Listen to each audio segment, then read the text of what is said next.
Will you consider this? Life has all kinds of things that are coming at you from every which direction. And this young lady, Mackenzie Nelson, has fielded a couple of those things flying at her over the years, but landed with feathers, and this is called My Father's Feathers. She is an international best-selling author.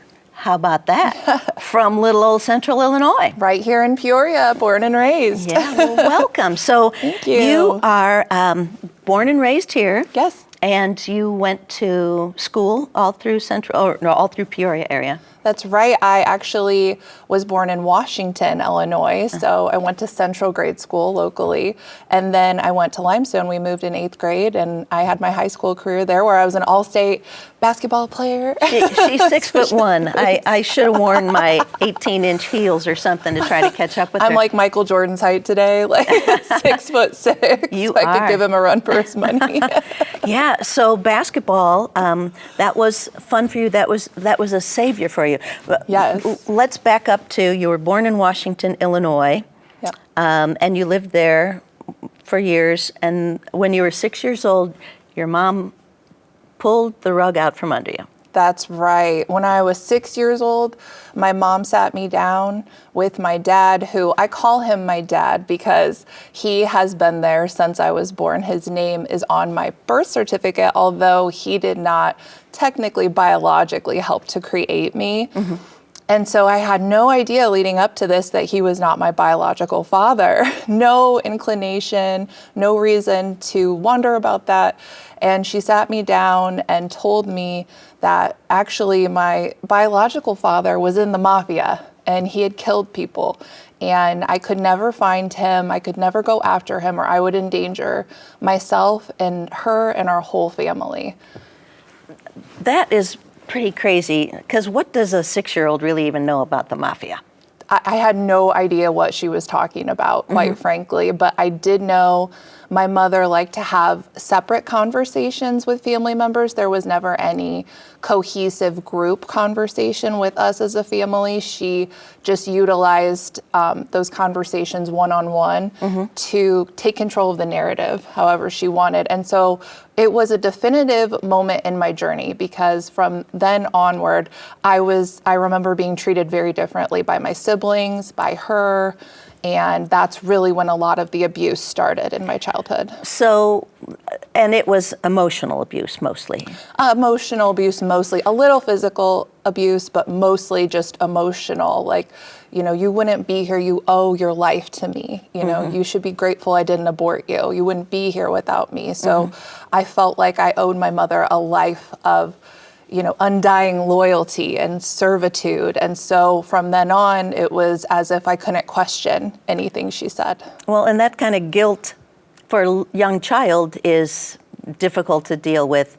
Yes. And you always tried to measure up. Everything you did, you tried Yes. to get positive vibes from her. Yes, everything. I felt like, you know, when you see the horse and they have the carrot and they're like, oh, just a little higher, just a little higher. It was like that. Like I always thought, I'm going to get the carrot. And then you know, I was such a high achiever. I got straight A's. I was amazing in school, and I was creative and a talented writer. I remember writing a book when I was little.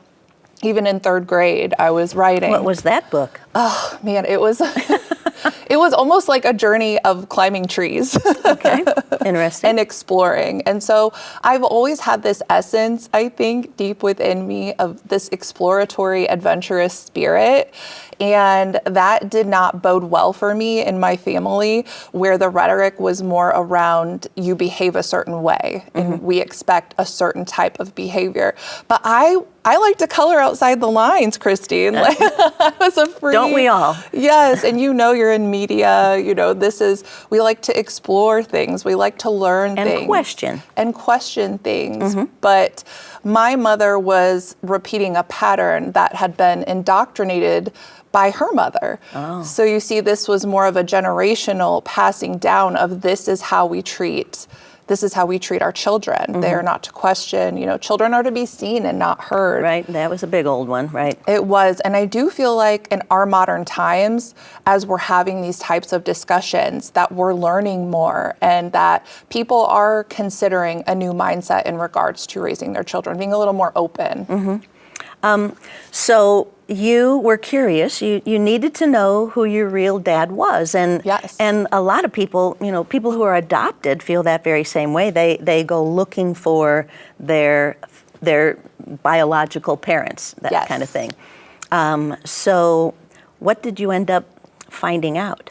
So at the time, my mother told me he was in the mafia. I don't think she had considered the new technology that would come into existence. Yeah, what year might that have been? When she told me, it was about 1987, Okay. so 87 or 88. So we didn't have, the accessibility to things like Ancestry. Or 23andMe or any of that, right? So there was really no way to validate her claims. And I think it gave her an escape route to where she could cut my biological father out and not have to worry about contact from him or me contacting him. It was a very convenient approach. And she came from a very strict Mennonite background where, she wasn't married when, she conceived me. So she felt, I think, a lot of pressure to not take accountability for her actions. And that just kind of seemed like it would solve everything until I got on Ancestry. Okay. And I discovered that I'm not Italian. And she would tell me specific stories about hearing him on phone calls speaking in Italian and Wow. tell me it's why I like spaghetti and meatballs, why I like pasta, why my eyes are brown. So My eyes are brown. I like pasta, and I'm not Italian. are you Italian?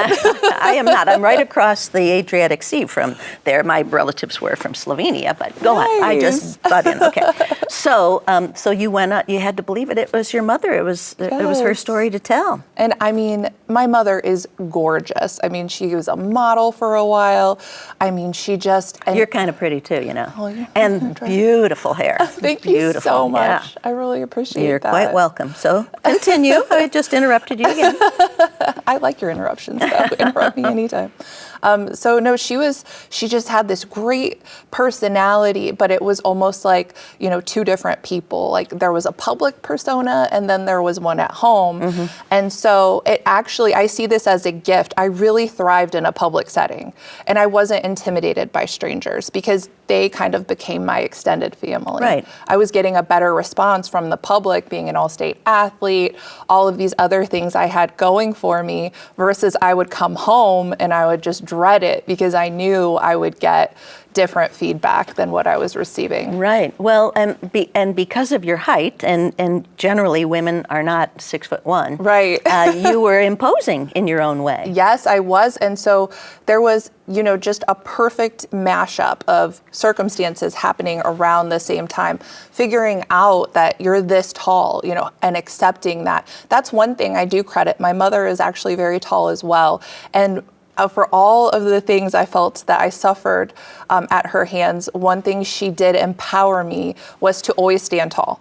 And so, I mean, I look for these saving graces to this day in every situation. It's not so black and white, when you think about trauma or abuse. There are those memories that you make. That, Emotional memory. yes, that you connect with. And I've had those moments with my mother where I treasure those moments and choose to think on those instead of the more negative experiences. Hang on to those. So this is part of your transformational journey. Yes. So you went on to play basketball, and then you were waiting tables, and you were doing a lot of things that kids your age did. Yep. And then you found your husband. Yeah. And he paid attention to what was going on in your relationship with your mom and That's your right. siblings. 100%. My husband, we've been together now for 20 years, married for 15. He's been this steady, stable rock, a supportive, soft place. This is why the feathers as well. one of my feathers. He's provided that safe space for me to heal, to thrive, to grow, to learn, and to become a stronger, better version of myself. And I give him so much credit for uncovering. And sometimes it takes that fresh set of eyes, right, in our journey to come in and go, hey, something's not okay here. So if you're watching this and you have a friend, family member, or someone who is near and dear to your heart, and they are trying to tell you something that they're seeing that's happening that maybe you've been embedded in and have gotten used to, I like to give the example of, if you put a frog in a pot of boiling water, he's going to jump right out because he knows that's too hot. That's not safe for me. But if you put him in cold water, he's just going to let it heat up and he's going to boil to death. And in a way, I was boiling to death with the relationship, struggling with that with my mother, and my husband. Boyfriend at the time came in and spotted this very early on. The outside looking in. Yes. And in a lot of ways, he was my saving grace for a lot of this. And it took him a long time. And he stood by my side, even though I would defend her. And she would share these stories about the mafia and things that happened very openly and publicly in front of my friends, in front of family, in front of him. And so there became a pattern of information that she was relaying that wasn't adding up. And it took me a long time to finally admit and face that, look, this is not right and there's something amiss and wrong. So when I did get on Ancestry and find out I was not Italian, but I still like pasta. I really still love pasta. Not a bad thing. Not a bad thing at all. Well, it's interesting that you named your book about feathers and you called your husband a feather. So explain to me, I always get a kick out of the titles of books. Good, yeah. Because it's like, well, how'd we get to that? But your explanation for My Father's Feathers, yes. Let us all know. Let us in on that one. Ooh, okay, well, feathers have always been in my life a little special messenger. They'll kind of just pop in and show up at specific times along my journey in varied places, and it just makes me giggle. But more than that, they're symbolic of, I believe, us giving up that control and surrendering. In my example, it's a higher power. In my instance, I surrendered my life to a higher power. So whether that's God or the universe, I believe that there is a higher power that is in control. And when we do that, we're able, like a feather, just to go kind of move like the wind, light and airy, but feathers are also stronger together, right? When you have a bunch of feathers together, you can make a wing, and with more feathers, 2 wings, and then you can take fly. flight. Yes. Right. And I believe perspective is everything, Christine. It's like your circumstances, you might not be able to do anything about them. You can't control the family you're born into. Nope. You have no control over that. But what you can control is how you view them and how you decide to respond. And that's with everything. That's not only family, Yes. that's friendships as well. 100%. And you can build your own family like I have. I am grateful for the support of people like you having me on the show today. I'm grateful for a smile from a stranger, at the grocery store, and the friends that I have met through this book, as well as those who have encouraged me, to write this book. So I believe that family is more than what you're born into. I think so. So when did you write this book? 2 years ago? Yes, it was published in 2022, so it's been a couple of years. And I've gotten a job at the Symphony where I'm working right by you. Right. I'm so honored. Just on the other side of this studio. Yeah, Yes. exactly. Trying to help them get their subscription sales up for the season and doing some marketing and some PR work. So your feather's floating. my feather is floating and I feel like I'm finally in just a beautiful place of acceptance and understanding that I am not in control and surrender. And that just opens so many doors for me in my life. Once I understood that fully, grasped it and lived it, I started to really understand, who was for me and who wasn't. But I also have learned to be my biggest cheerleader. Well, that's good. Yes. Because in the book, you were not your biggest cheerleader. You were looking in the mirror and just saying, repeating the words that you had heard describing you from your mother and your siblings. That's right. So I had to understand the tape that was playing in my mind was never really mine. I never thought those things about myself. But since I heard them so frequently, they became just this automated response to A reel. Yeah, a reel. And I learned, wait a minute, I don't have to listen to that reel. I don't like that reel. That reel is Get your own awful. playlist. Right. I was like, I want to put on a new record. And so it took some time, but now I've just learned to go easy on myself. And when you do that, it really does come out to other people. When you're kinder to yourself, you're kinder to others. And when Positive I was hard on self-talk. myself, I was hard on other people. So really what you're embodying, embracing, and manifesting inside of yourself is actually what you're putting out there. So did you discover that on your own? You've been going through some therapy. For how many years have you gone to therapy? And that started to turn everything around and make sense, and then your husband's support as well. Yes, definitely. I am a big advocate for therapy, for just going, and I think just again, those fresh set of eyes and perspective and speaking and talking and utilizing the resources that you have available. Writing is very therapeutic, and I like to tell people you don't have to be a talented writer to write, but what it does do, like I wrote my book 3 pages a day, is it helps you to uncode, some patterns in your life maybe that you're not seeing otherwise. So, and that's how you started. You promised yourself you were going to do 3 pages a day. That's right. And then, were there days where you just couldn't stop? Or Yes. did you limit yourself? Yes, there were some days where I was like, wow, I've been writing for like an hour.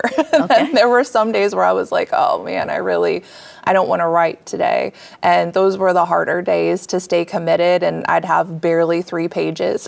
And I'd be like, but you stay committed. But it was like opening another can of worms, because whatever you were writing in those 3 pages, it's like, oh, and it was flipping you back to situations. Yes, and I was surprised how vividly I could recollect through the writing the situations from when I was younger, because one sure sign of trauma as a child is that you block.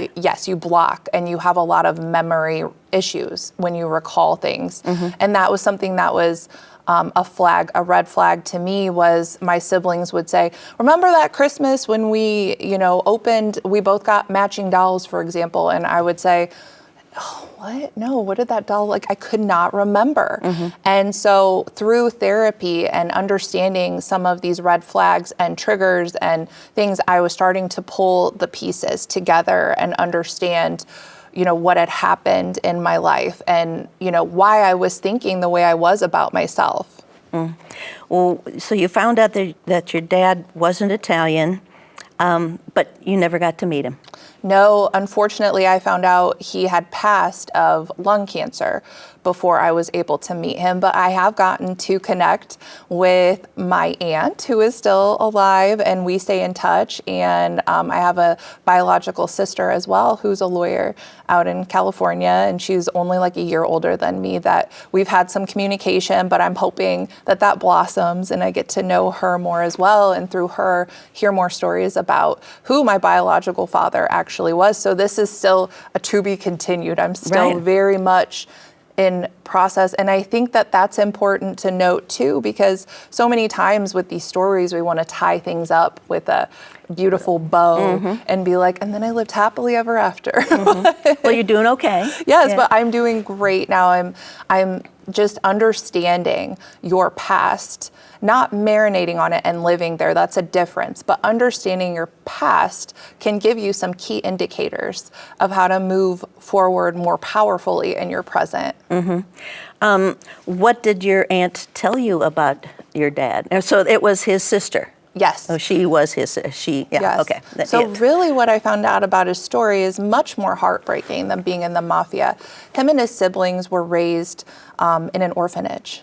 So he was an orphan. They were all surrendered because it was a long time ago. It was during like the Great Depression when they were surrendered, and they didn't have the resources to keep their children.